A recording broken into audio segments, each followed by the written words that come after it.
Hi, I'm Donna Herbin, and this is for my IL 620 course for Dr. Bell.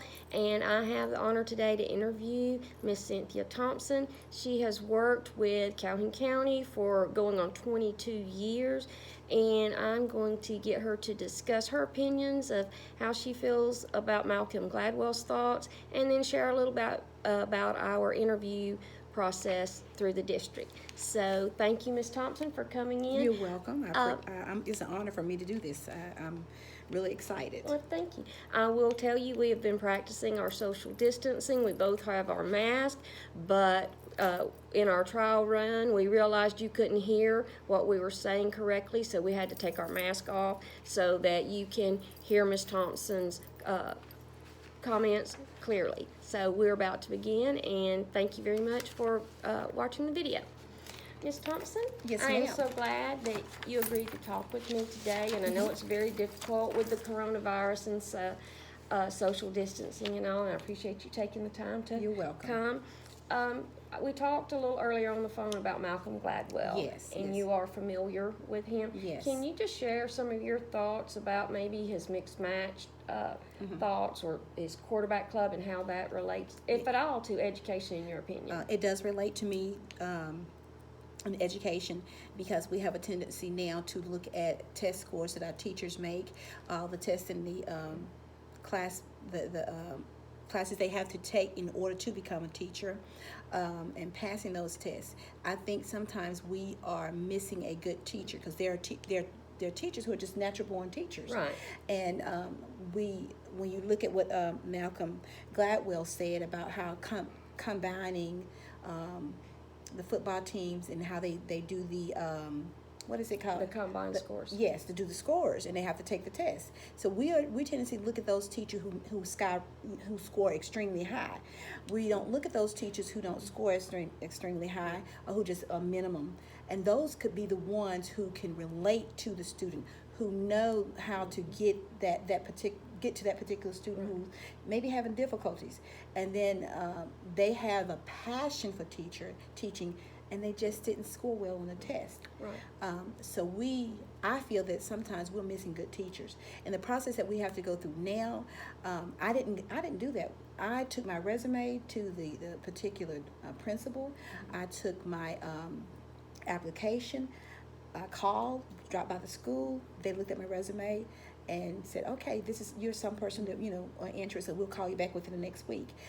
Of course, my application was already on file at central office, but now what they're doing, it to me is it's a little bit impersonal. They have to register and fill everything out and send it to the State Department. Then it's pulled from there and sent to our central office. And I just feel that sometimes you may miss a good teacher when you're looking at what's written on paper, when you're looking at those scores. Right. I agree. I also think, so you would agree that Gladwell says, we do have a problem in our hiring. We in do. Education. We do. We really do. And we have a new administration at the central office, a new superintendent, we new members on the board, and I think that maybe things will change. I'm hoping and praying that they will change the way they select and interview teachers. I wish they would go back to the old-fashioned way of doing things, but because what Malcolm Gladwell was saying is that we need to change. We need to do something different. We're just to me it's like we're more technology driven, and I understand that, but once again, the way we're doing things we should change, and we're missing good teachers. I agree with that. How do you, we were under the desegregation order for several years. We've Yes. just gotten out of that. Calhoun County has. So do you feel like we may see a change there as well? Well, I'm going to say this, and this is my opinion.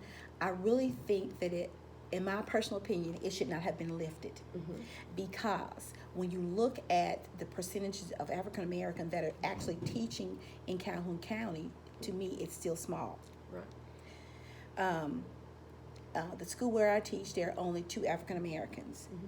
And I feel that there should be more. And you know what? Calhoun County is an excellent system. Don't get me wrong. I have never experienced any type of racism there, any type of biasm since I've been here. Right.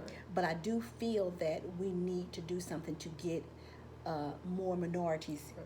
And as an administrator, the list that we get, so often it's full of white females. How do we broaden that pool? We have very few male candidates. We have very few African American candidates. Almost zero Hispanic teachers.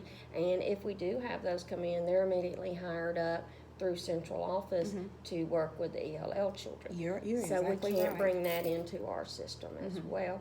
So you do feel like there's a need that we need to broaden that pool. I do feel that we need to, there's some things that we can do. We need to go to these colleges. We need to go to Tuskegee University. We need to go to Alabama A&M. We need to go to Miles College, interview those students, look at what they're doing, talk with them, and try to really persuade them, I'm just being honest, to teach in Calhoun County and let them know what we have to offer.